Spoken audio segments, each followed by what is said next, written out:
ay rated SPG. Striktong patnubay at gabay ng magulang ang kailangan. Maaaring may masiselang tema, lengguwahe, karahasan, sexual, horror o droga na hindi angkop sa mga... Nagbabadya nga ang isang kakilakilabot na kasamaan sa Encantadia. Ngayon nga na nakikita na ni Hagorn ang pagkakataon para muling magbalik sa Encantadia at muling magpalaganap ng kasamaan sa buong Encantadia.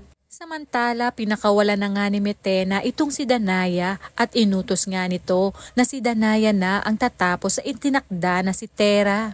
Sa kabilang banda, hindi naman hahayaan ni Perena ang binabalak ni Hagorn dahil mas lalo ngang gugulo ang buong Encantadia kapag tuluyan ng nakabalik itong si Hagorn. Sa pagkikita nga ni Danaya at Thera ay buong akala ni Thera ay magiging maayos na, ngunit lingid nga sa kanya na ang kanya palang Ada Danaya ang magiging isang matindi niyang kalaban.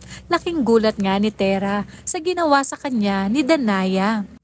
Kaya naman tutok lang dahil napakarami pa nating dapat abangan sa Encantadia. At kung bago ka pa lamang sa aking channel ay mag-subscribe ka na at i-click mo na rin ang bell icon para updated ka. Maraming salamat sa inyong panunood. Hanggang sa muli!